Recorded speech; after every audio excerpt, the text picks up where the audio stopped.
number 47. Patricia counted them every shift. 47 steps from the employee entrance to the first table, 11 more to the coffee station, 4 to the left to avoid the broken floor tile that management had been promising to fix since March. She knew the Morningstar diner the way most people know their own reflection, completely without having to think about it. The subway was different. The subway changed. New people every night. New smells. Someone's takeout bag rustling 3 seats down. The sharp chemical bite of someone's nail polish, still wet. A child's sneakers squeaking against the wet floor, then stopping. The city rearranging itself in the dark. Patricia stood with one hand around the pole and her cane pinned between her knees, trying to anchor herself to the one thing that didn't change, the stop sequence. Her 14 stops and then home. Her feet were sending urgent messages her brain had stopped accepting hours ago. Double shift. 6 tables of the Friday rush, plus the 2 corporate bookings in the back room where men in loud suits talked about things she couldn't quite hear and tipped exactly 15%, as if they'd calculated the minimum acceptable amount to avoid moral guilt. $61 tonight. She'd counted it twice in the break room, fingers reading the worn edges of the bills. The electric bill was $78. 12 stops. The train pitched hard around a curve she didn't expect. A line reroute, some mechanical ghost in the system, a deviation from the pattern she had memorized. Her hand slipped on the rain-slicked pole. The cane clattered sideways. Patricia had learned years ago not to grab blindly. Or grabbing blindly was how you knocked things over, how you made scenes, how you confirmed every terrible assumption strangers made about you in the first 3 seconds of meeting you. So she didn't grab. She fell. She had a half-second to brace for the hard plastic of a subway seat. The indignity of it, the embarrassment, the way she'd have to collect herself under someone's pitying stare. But the hard plastic never came. Instead, warmth, resistance, the dense, specific weight of a human lap, and the unmistakable texture of wool so fine it felt almost liquid against her cheek. Oh no. I'm sorry, I didn't. She pushed against the seat, or tried to. Her arms weren't cooperating. Her whole body had made a unilateral decision about the quality of what she'd landed on, and it was staging a quiet rebellion against her mortified mind. Or a hand came down on her shoulder, not grabbing, not groping, just placed there, with the certainty of someone who had never in their life needed to ask twice for anything. Don't. One word. She felt it more than heard it, a low frequency that seemed to move through the seat, through him, through her. The subway screeched. People shuffled. Somewhere to her left, she sensed the car going very still, in the way that a room full of people goes still when someone walks in who has changed the temperature of the air. She didn't understand it yet. She couldn't see the face, couldn't read the tattoos that climbed his throat, the ones running across his knuckles, the ones under his eye that every person in that car recognized and was now carefully avoiding looking at. She couldn't see the way the man across the aisle had suddenly found his phone very interesting. She couldn't see the couple near the doors shift 6 inches toward the exit. She couldn't see any of it. All she knew was that the hand on her shoulder was not unkind, and that she was, against all reason, against every self-preservation instinct she had developed over 31 years of navigating a world not built for her. She was not afraid. Stay, the hand said, without saying anything at all. Her body answered before she had the chance to argue. The train rocked onward. Patricia Davidson, waitress, exhausted, $61 to her name, kept her cheek pressed against the expensive wool of a stranger's lap, and for the first time in longer than she could remember, closed her eyes without listening for danger. I woke up wouldn't be anywhere near woke up. They wouldn't be anywhere near her exit. She had 14 stops to sleep. He had 365 days to plan. She slept for 6 stops before he counted them. Paul Sawyers had not been counted on to do anything gentle in a very long time. He ran figures in his head the way other men ran miles, constantly, efficiently, without sentiment, tonnage, percentages, the specific number of seconds it took for a man to change his mind when the alternative was introduced clearly enough. He dealt in quantities that mattered. He did not deal in sleeping women on subway trains at midnight.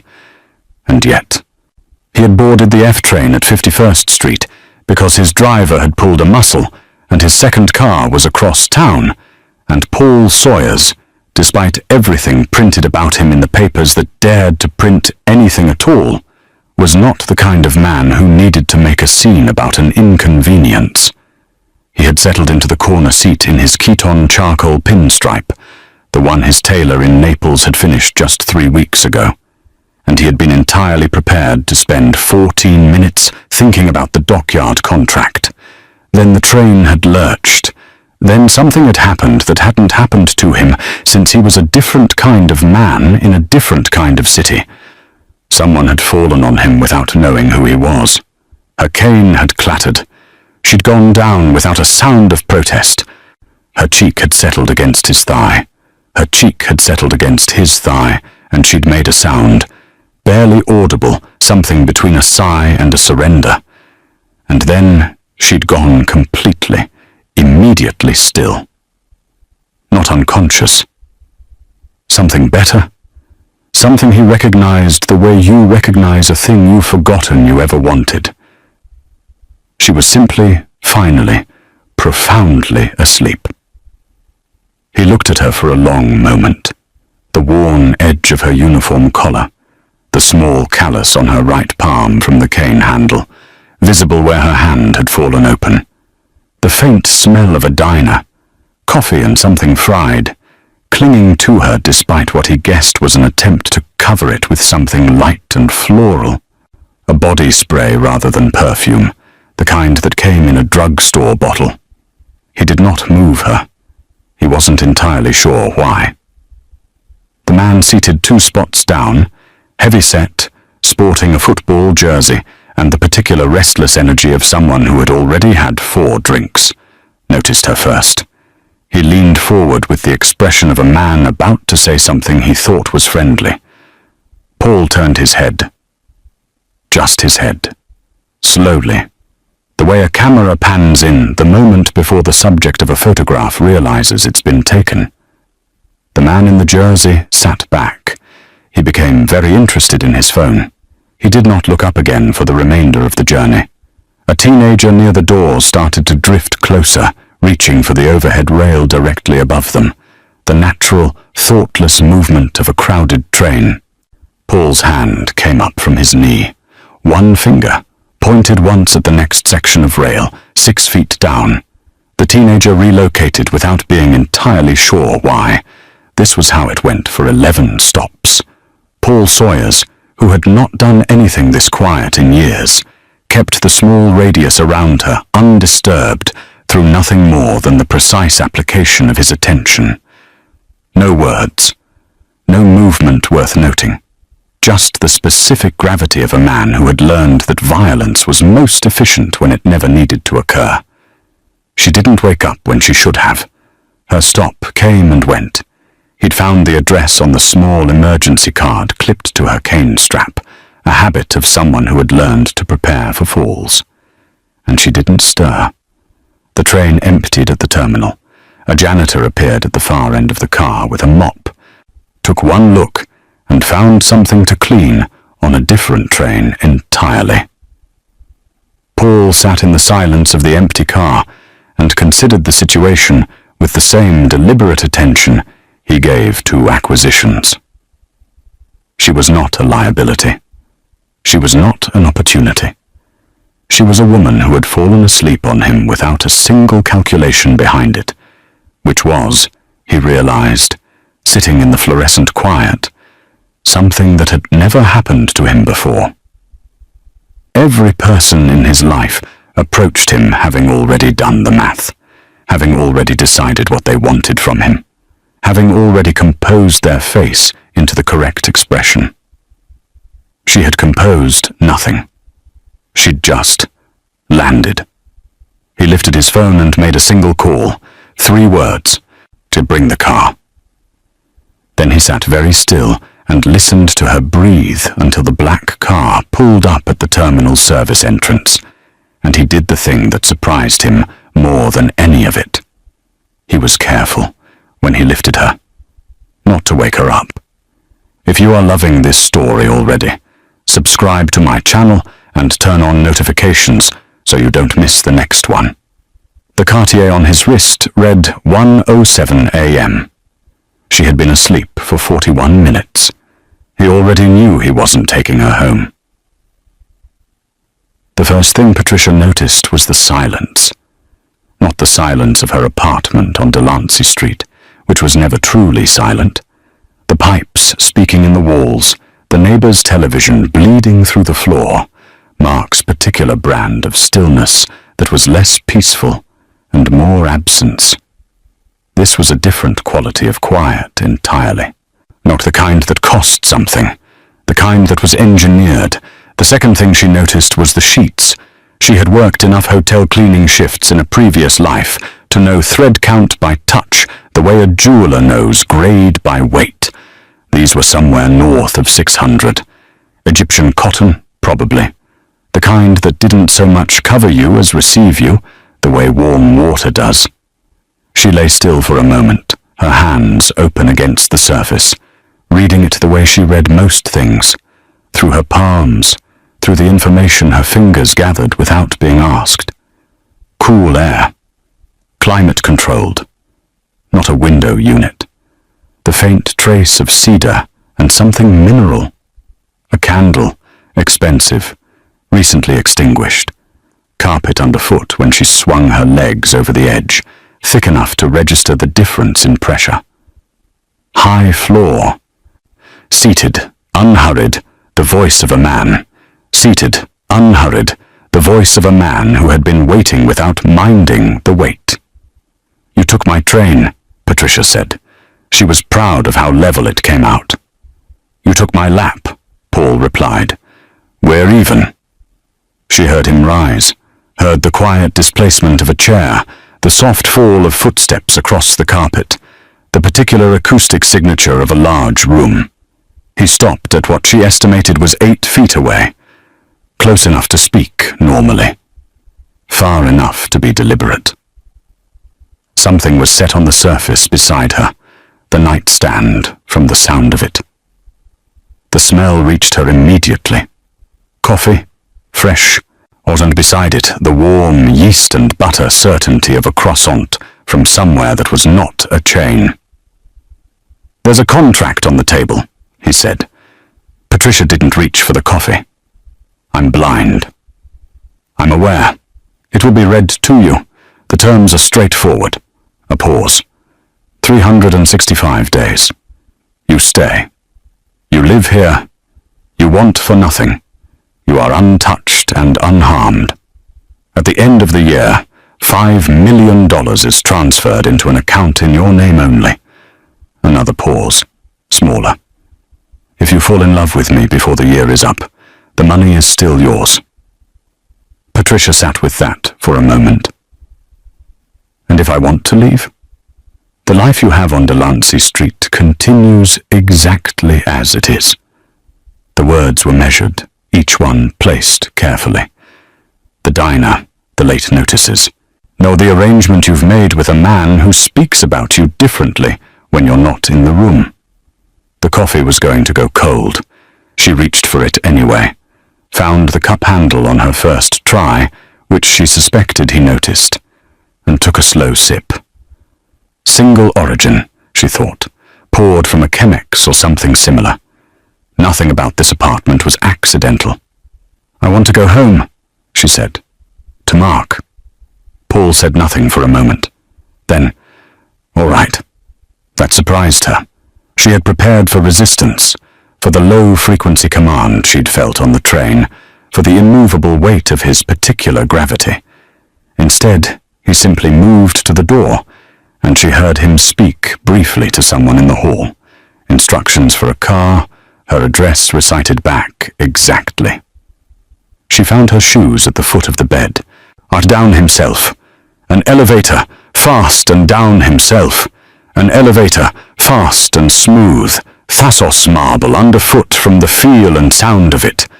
A lobby, automatic doors, the city arriving all at once, exhaust and cold air and the mechanical grinding of a delivery truck, like a record playing at the wrong speed after the controlled silence upstairs. A car door opened. She found the seat. The number, Paul said from above her, unhurried as ever, is in the right pocket of the coat on the seat beside you. When you're ready. When? Not if. Patricia kept her face still. The door closed. The car pulled out into traffic. She reached beside her and found the coat immediately. Cashmere, heavy, or the kind with a lining that warmed before you expected it to, folded neatly on the seat.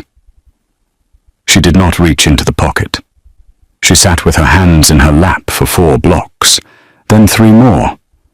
Then she thought about Mark, about the sound of his voice at the end of a bad week, about the particular pitch his anger took when the tips weren't enough, about the smell of someone else's perfume on the couch cushions that she had not mentioned because she had not known what to do with the knowing.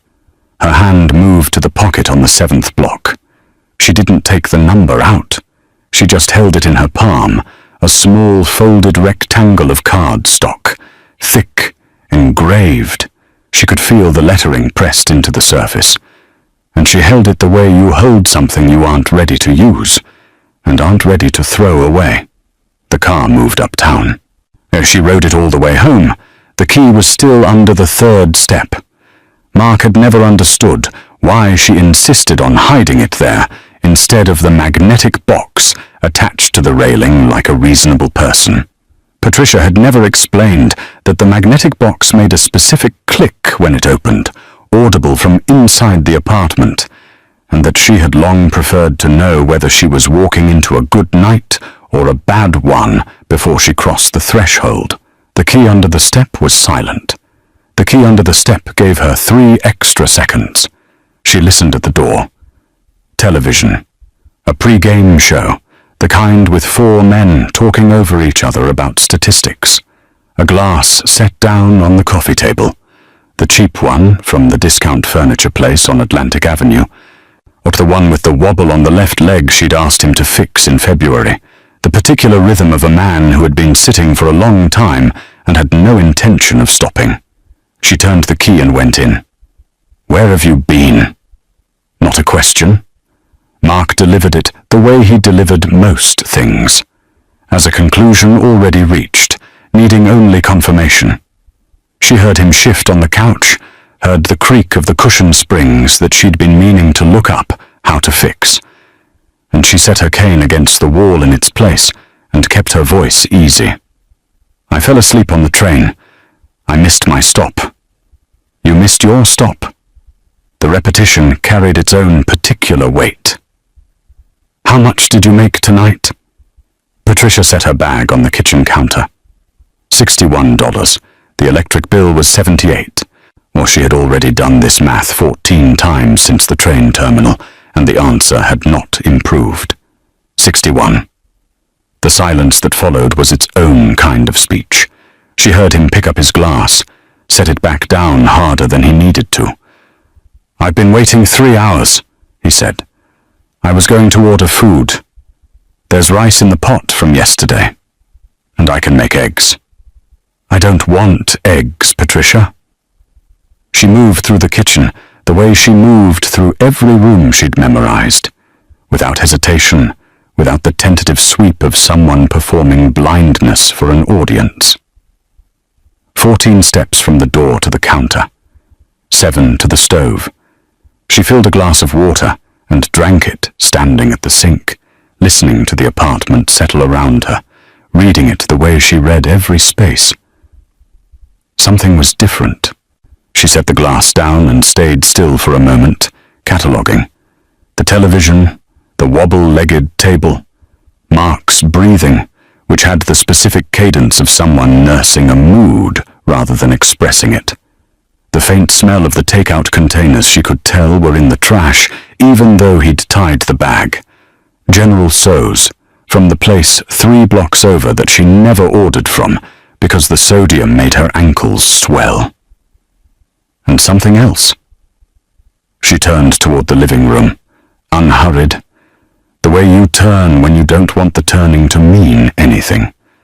Made her way to the couch on the pretext of sitting, of offering the proximity that sometimes smoothed his edges on difficult nights. She settled at the far end and let her hand rest on the nearest cushion. Cashmere. Not from this apartment. What a scent so delicate and expensive that it had to be an extravagance. The kind of fragrance that came in bottles shaped like sculpture and cost more than Patricia made in a week of double shifts. Light, powdery, with something underneath it that was green and warm. Not her fragrance. She did not own anything that cost more than a drugstore bottle. She kept her face still. She was good at keeping her face still. She had learned it young, the particular composure of someone who processes information privately, because processing it publicly had too often invited pity or suspicion. "I'm tired," she said. "I'm going to lie down." Mark said nothing. The pre-game analysts argued about a quarterback's form. She moved through the bedroom, changed in the dark that wasn't dark to her, and lay on her side of the bed, her side being precise because the other side had a slight depression toward the middle that she'd always found uncomfortable. She lay on top of the covers because the sheets needed washing and she hadn't gotten to it, and that was, somehow, the detail that finally made her chest tighten. Not the perfume, not the takeout for one, not the $61 versus $78.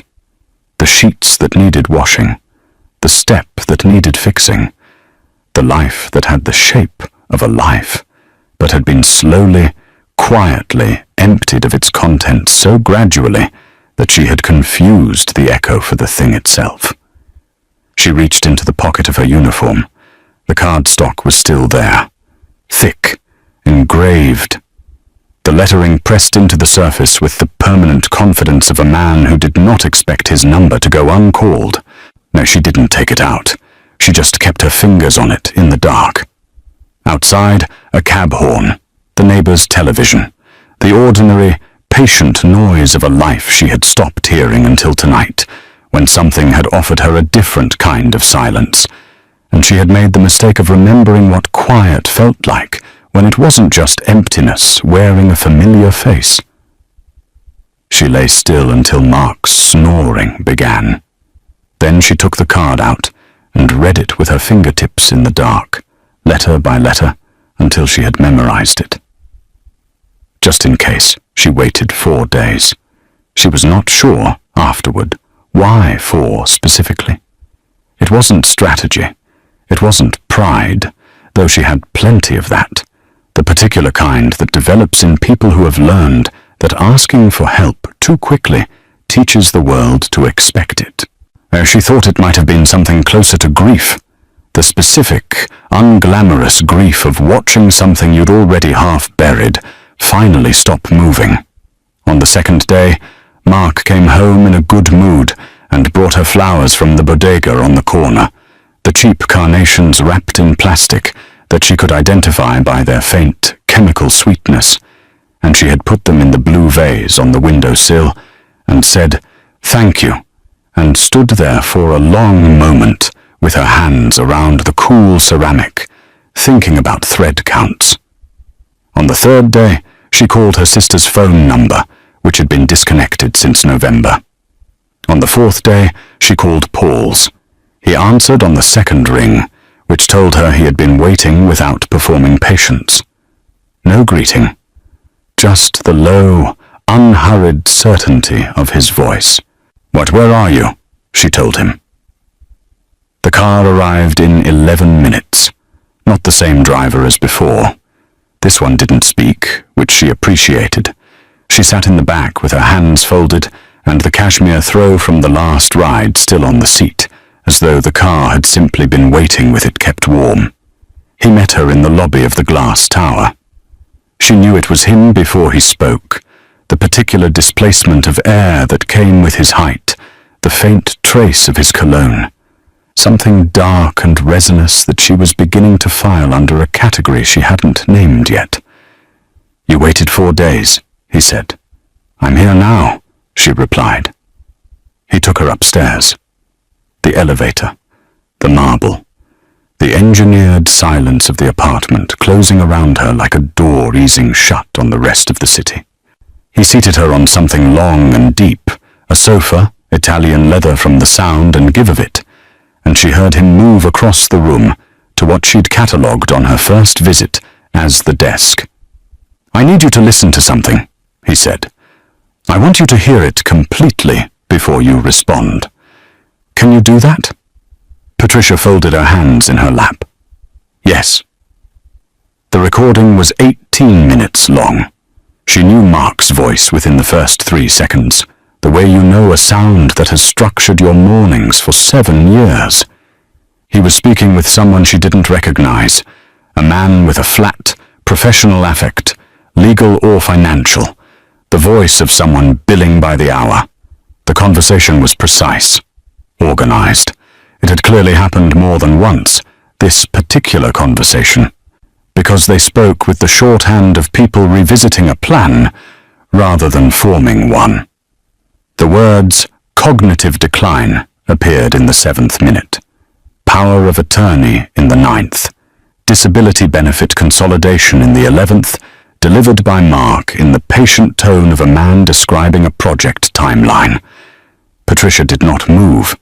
She had learned, young, that stillness was not the same as absence, that you could be completely, electrically present inside a body that showed the world nothing at all. She sat with her hands folded and her spine straight, and she listened to her husband discuss the architecture of her diminishment with the same careful attention she gave to every room she needed to memorize. The recording ended. The room was very quiet. She was not sure, precisely, when the stillness became something else, at once in a way that was somehow still, once in a way that was somehow still quiet. Her hands unfolded. Her shoulders dropped a degree. Something behind her sternum released, and what replaced it was a specific, exhausting blankness, the feeling of a belief system vacating its premises. She heard Paul move. Not toward her. He crossed to the window and stood there, and she understood, somehow, that he was giving her the room without leaving it. Presence without pressure. The particular respect of a man who knew the difference. She did not cry for long. She was not built for long. When she finished, he was beside her on the sofa, close, not touching, the warmth of him simply available. On the low table in front of her, "Or contract," she said.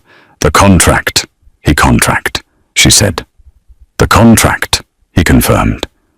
She reached forward, found the pen he'd left beside it, already uncapped, the weight of it substantial in her palm. A Mont Blanc, she thought, by the heft. She signed where he guided her hand. Twice, her signature clean and certain, because Patricia Davidson had never in her life done anything halfway. "Day 1, Paul said quietly. Outside, the city moved on without her. She sat in the engineered silence of the glass tower and felt, underneath the wreckage of the last 18 minutes, something that surprised her entirely. She felt, for the first time in longer than she could measure, or had rooms within 3 days. Counting had rooms within 3 days, counting steps between furniture, cataloguing the acoustic signature of each space, learning how sound moved differently through the open kitchen versus the narrow corridor that led to the east wing. She meant she had memorized it, the way you memorize a piece of music you've decided to keep. The way the morning light changed the temperature of the air near the floor-to-ceiling windows. The hinge on the study door that tightened in cold weather. The particular resonance of the apartment when Paul was in it versus when he wasn't. A difference she couldn't entirely explain and had stopped trying to.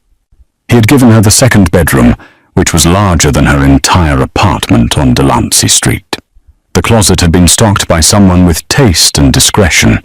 She'd learned this by touch, working through each garment methodically on her first evening, finding silk where she expected polyester, finding cashmere where she expected cotton, finding a row of shoes in her exact size, each pair different in heel height and occasion, organized left to right from casual to formal, in an arrangement so logical it had briefly taken her breath away. Someone had thought about her in her absence. She wasn't sure what to do with that. She settled into the rhythms of the household, the way she settled into every new space, by becoming fluent in it before anyone noticed she was studying. The meetings began in the 8th week. Paul brought her the first time without explanation, which she'd come to understand was his particular communication style. He simply appeared in the doorway of the sitting room one morning and said, "I have a 9 o'clock," and waited. She found her jacket, a Loro Piana blazer in dove grey that she knew by the weight of the buttons, and followed him down. The conference room was on a lower floor, accessed by a private elevator, requiring a key she now carried on a chain. 12 chairs around the table, she counted by listening to them scrape and settle as men arrived. 8 men total that first morning. The air thickened with expensive watches and unearned confidence, the specific atmosphere of people who had never been questioned about anything in a room this size. She sat beside Paul and poured herself water from the carafe and said nothing, which was easy because nobody addressed her. She was furniture. She understood this immediately and completely, and she filed it without resentment, because resentment was a luxury that got in the way of information. A man named Doyle, she catalogued him as a smoker with a northeastern accent and at least one broken nose, healed badly from the slightly occluded quality of his breathing, spoke freely about a shipping arrangement at the port of Newark with a specificity she found remarkable, given that a stranger was present. The man to his left, whom she privately named Herringbone for his jacket fabric, discussed a city councilman's schedule with the casual authority of someone who received that schedule regularly. Nobody looked at her. Well, she knew this because nobody modulated their voice toward her. Nobody paused mid-sentence the way people do when they remember an audience. Nobody performed even the minimal social adjustment of someone aware they were being observed. A blind woman in a chair was not a witness. She was a prop, an accessory the boss had brought for reasons the men around the table had already dismissed as personal and therefore irrelevant. Patricia sat with her hands folded on the table and her face composed and her mind recording. She began keeping notes in a method she'd developed years ago, a Braille shorthand she'd adapted from the standard, faster, more compressed, legible only to her. She kept the small note-taker in her jacket pocket, its keys silent under the pad of her thumb. She made no obvious movements. She had spent 31 years making no obvious movements. By the 4th meeting, she had Doyle's shipping contact, the councilman's name, the outline of a debt arrangement involving a restaurant group on the west side, and the first name of someone 2 levels above Herringbone, who nobody ever referred to directly, but whose opinions were cited the way people cite weather, as a condition to be managed rather than a choice to be made. Paul never asked what she heard. She never offered it. But one evening, 3 months in, he was working at the study desk when she paused in the doorway and said, simply and without preamble, "Doyle is moving more than timber through Newark." The pen stopped. "I know," Paul said, after a moment. Then you know he's splitting the margin with someone inside your operation. She kept her voice conversational, the way she kept everything. Third chair, left side of the table, herringbone jacket. The silence that followed had a different quality than his usual ones. This one had weight. Recalibration, she thought. The specific sound of a man updating his understanding of a situation. "Sit down, Patricia," he said finally. She found the chair across from his desk. The leather was Connolly hide, she'd decided, firm and cool and permanent. "From the beginning," he said. "Tell me everything." She settled back in the chair, folded her hands, and began. The war came the way most things came in Paul's world, announced by its absence first. Meetings that ended too quickly, phone calls taken in other rooms, the specific quality of silence that settles over a household when everyone in it knows something is wrong and has been instructed not to say so. Patricia tracked it the way she tracked everything, through texture and temperature, through the way the apartment breathed differently when Paul was carrying something he hadn't put down in days. She didn't ask.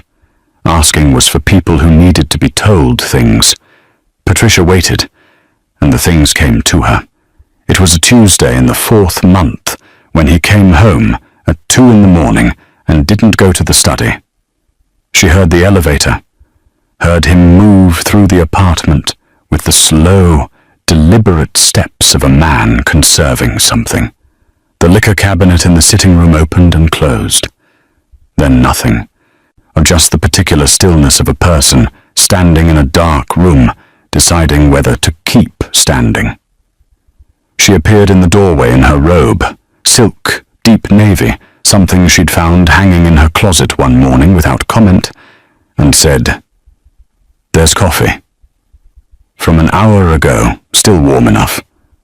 A pause. "You should be asleep." "I was reading."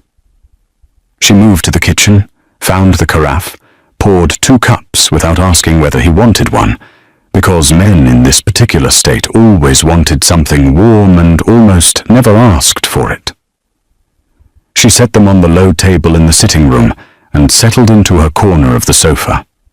After a moment, she heard him cross the room and sit. Not at the opposite end. Closer than that. The cushion beside her registering his weight, the warmth of him arriving before he fully settled, or for a while. This was the thing Patricia for a while. This was the thing Patricia had noticed, incrementally, over the weeks. The way the silence between them had changed its character. Early on, it had been the silence of 2 people in a standoff, each waiting for the other to reveal terms. Then it had become something more neutral, 2 people sharing space without the social obligation to fill it. Now it was something she didn't have a clean word for, something that had weight without being heavy. "How many people know you're worried?" she asked eventually. "None," he said. "Then you've been performing for months." He didn't answer immediately. As she heard him turn the cup in his hands, the Christoffel silver one he favoured, she knew it by the ring it made against his Patek Philippa when his wrist turned. Everything about him was precise, curated, intentional. The suit, the posture, the absolute economy of his expressions that she'd been told about, second-hand, by the way rooms rearranged themselves when he entered. She had never seen any of it. She only knew the version of him that existed at 2 in the morning in a dark sitting room, holding a coffee cup with both hands. "There's a family moving into the port corridor," he said at last. The words came out without their usual architecture, no careful placement, just information released from the pressure of being held too long. "They're not negotiating. They don't negotiate, or they establish. And your people are watching you to see if you're afraid." "My people are always watching." "Then you're never alone in a room," Patricia said. It wasn't a question. Another silence. Longer this time. Outside, a siren somewhere below, diminishing. "No," he said. "I'm not." She reached forward and set her cup down, and the gesture was so unhurried, so entirely without the performance of significance, that she almost didn't say what came next. But the 4 months had built something between them that she was no longer pretending not to notice. A structure assembled in quiet increments, in shared coffee and late evenings, and the particular trust of a man who had stopped being careful around her without seeming to decide to. "You don't have to, right now," she said. "Be alone in it." He was quiet for so long she thought the conversation had ended. Then she felt him lean back against the sofa, the tension in the cushion beside her, shifting and releasing slightly, the way a held breath releases.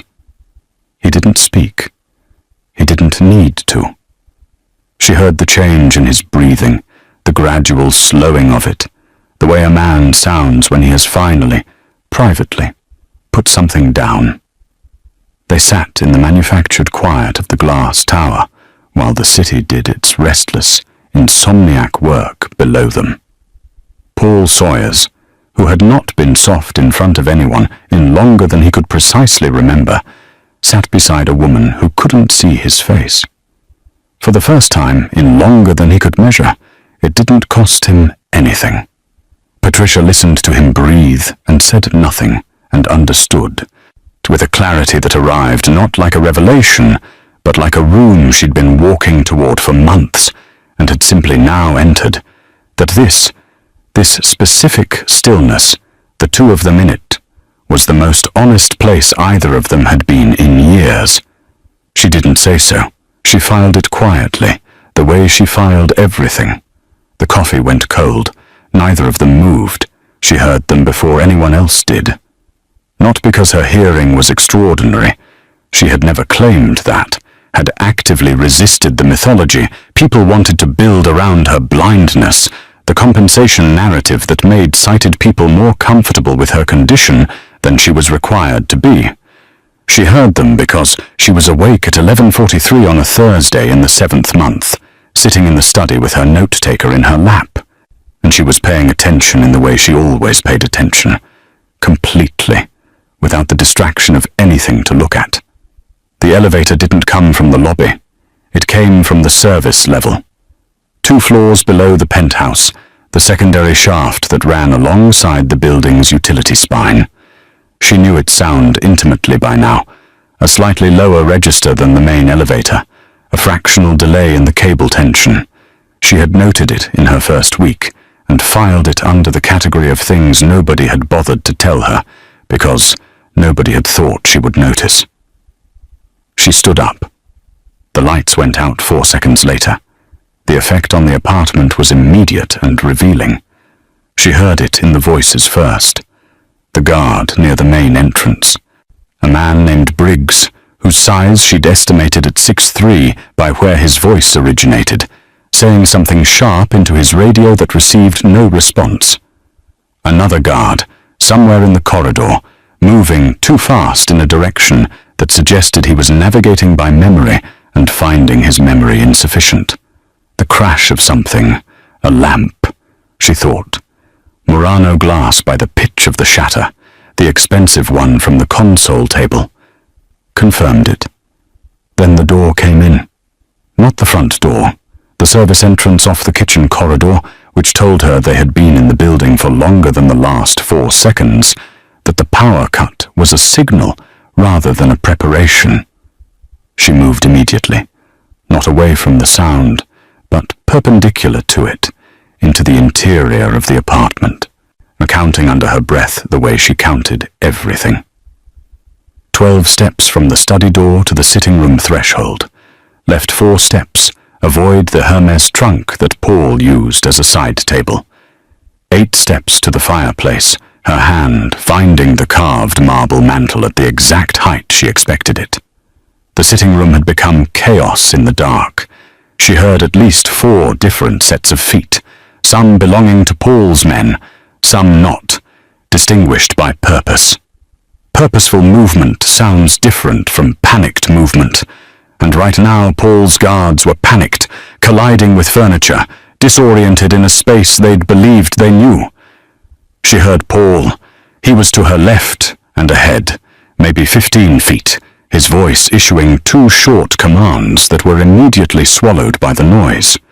Then a sound she had no category for, and immediately created one.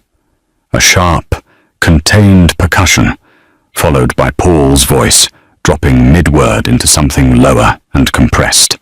He'd been hit. She didn't pause to process it. Processing was for afterward, for when the information could be useful. She moved along the fireplace mantel, both hands on the marble, counting the decorative insets by feel.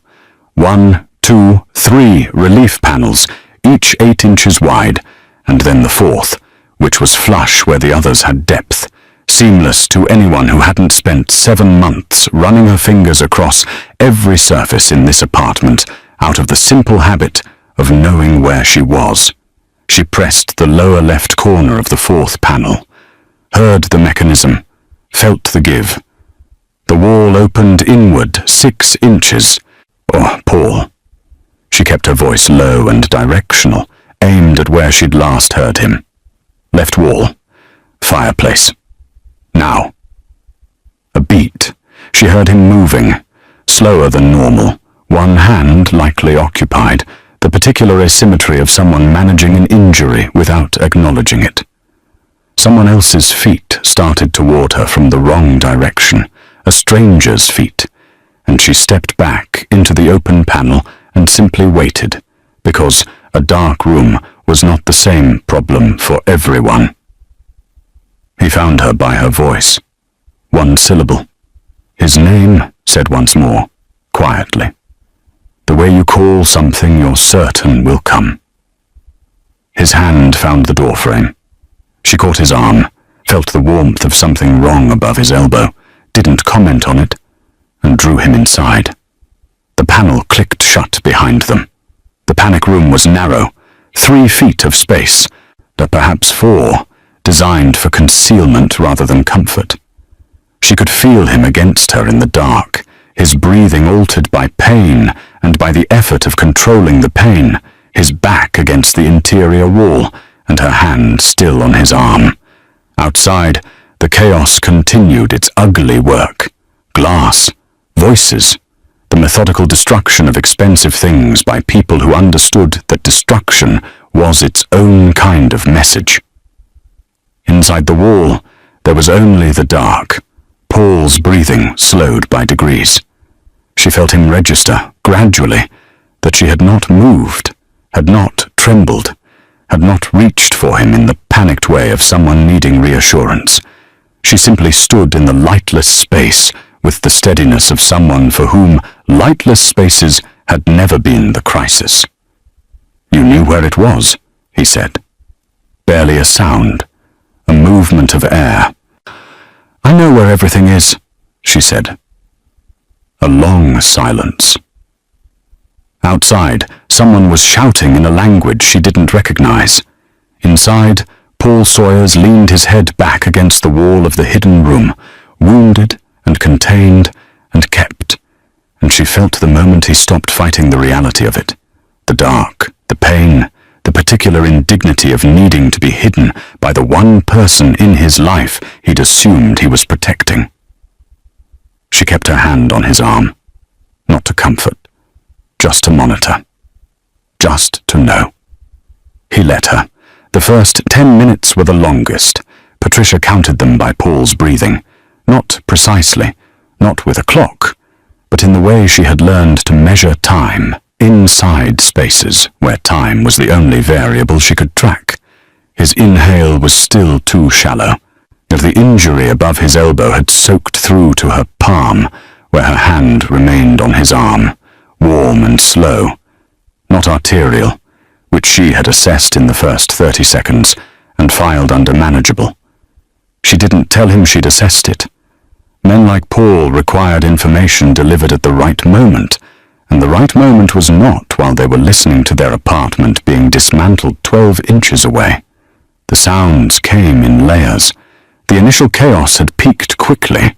She'd heard at least 3 of Paul's guards regroup, heard them find their footing in the dark with the belated efficiency of professionals who had recovered from their surprise. The intruders were fewer than they'd sounded in the first panicked minute. 4, she estimated. Maybe 5. The advantage of the dark had belonged to them for exactly as long as it takes a trained man to remember his training. Now it belonged to no one equally, which meant it belonged to the side with more discipline. She tracked the movement outside by sound and by the vibration that travelled through the wall at her back. The Venetian plaster, she thought absently, the kind applied in 7 layers by the craftsman Paul had flown in from Treviso, who had spent 2 weeks in the apartment and spoken to no one. All of that care and craft, shuddering now against her shoulder blades, while strangers moved through it with bad intentions. Paul shifted beside her. She tightened her hand on his arm. "Don't," she said quietly. He went still. She felt him make the decision. Not submission, something more deliberate than that, but the choice of a man who had enough information to know that the person beside him had more of it than he did in this particular moment. The space between them was minimal. The panic room had been designed for concealment, not habitation, barely wider than a door frame, deep enough for 2 people standing close, shelved on the right side with equipment she had catalogued months ago by touch during one of her solitary explorations of the apartment while Paul was elsewhere. A medical kit on the second shelf.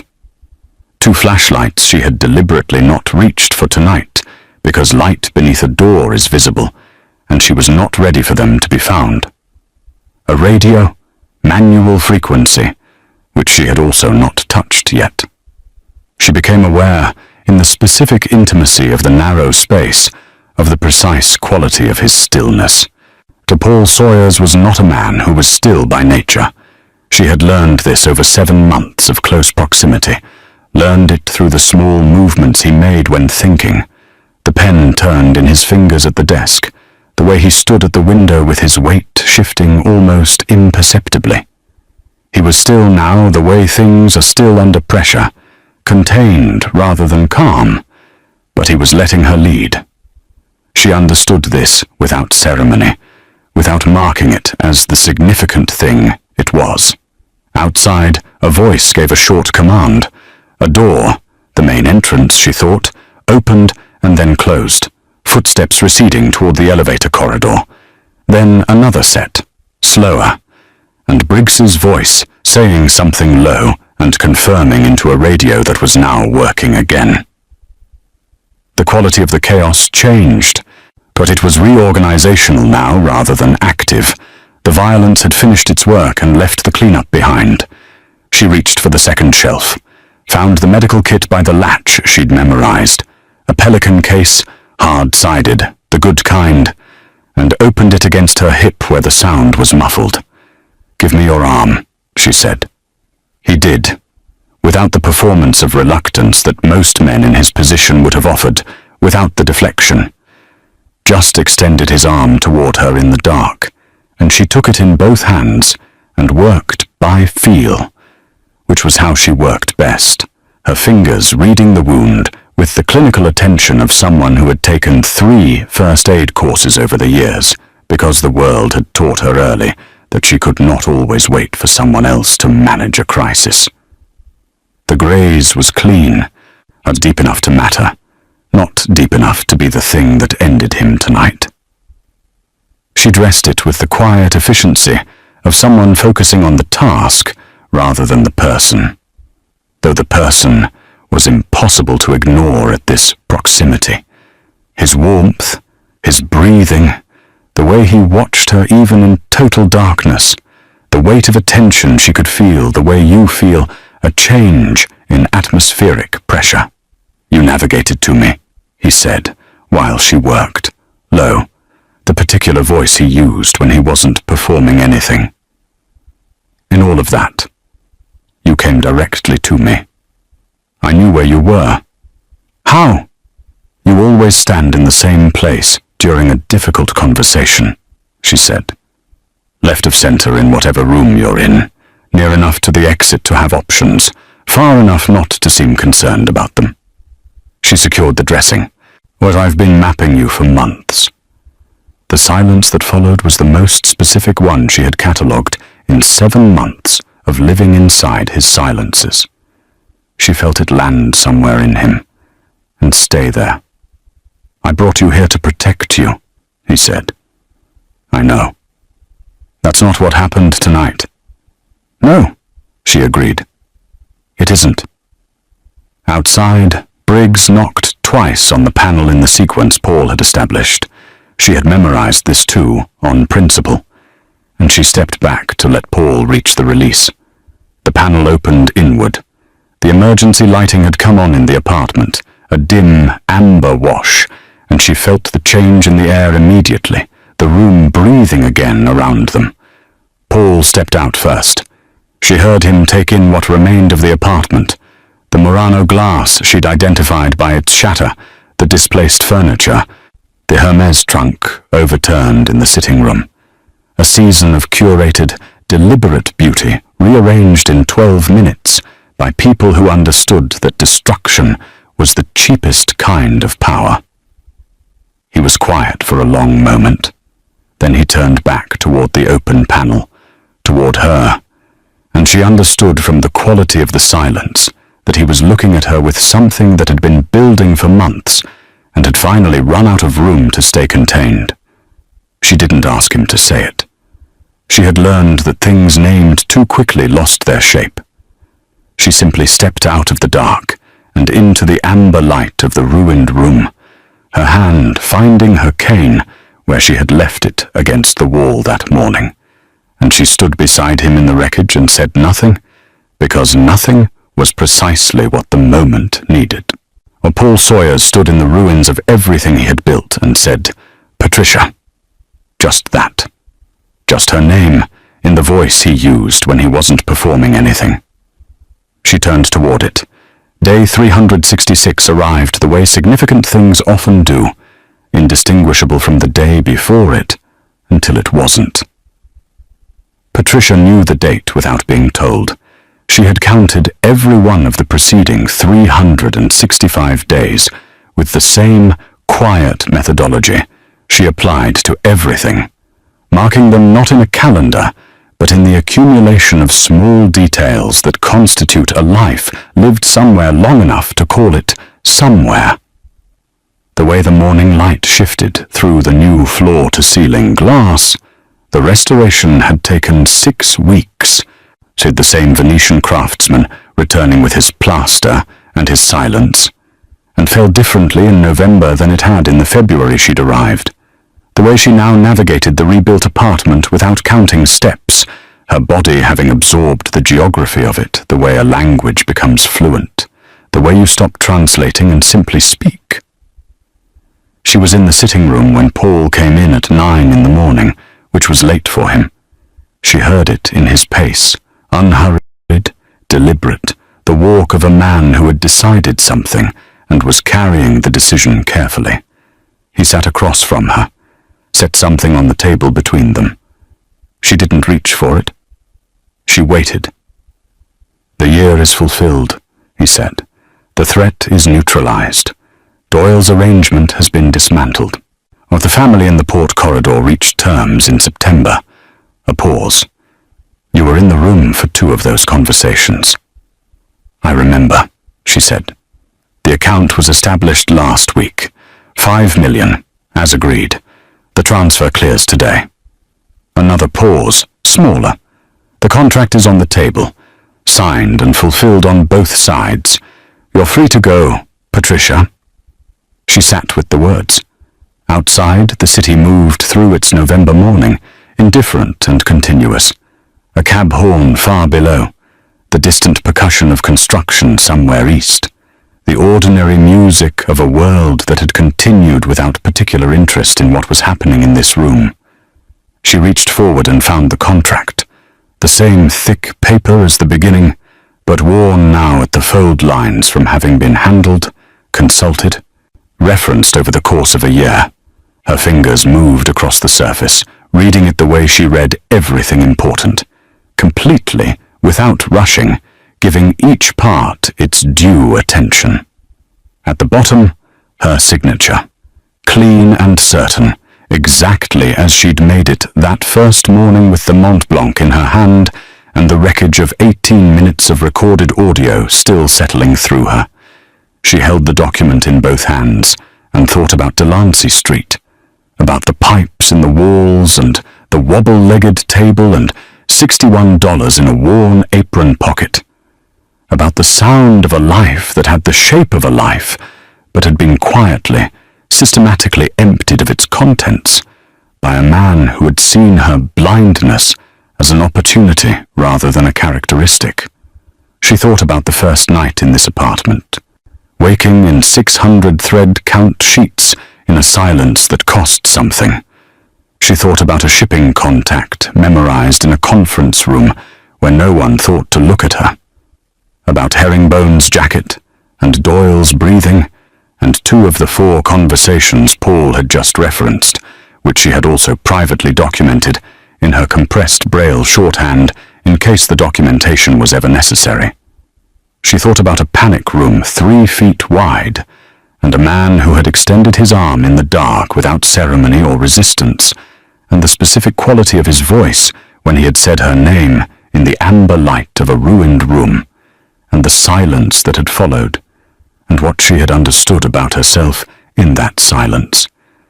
She thought about being seen, not watched. She had been watched her entire life. What the particular surveillance that society performs on people it considers fragile, the monitoring gaze of pity dressed as concern.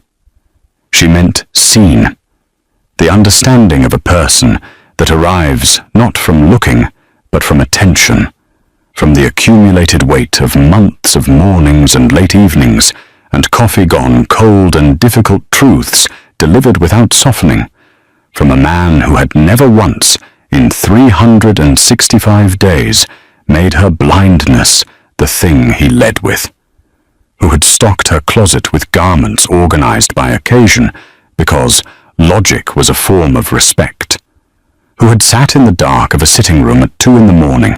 and put something down because she had made it possible to put it down, who knew, precisely and without sentiment, what she was capable of, because he had been paying attention.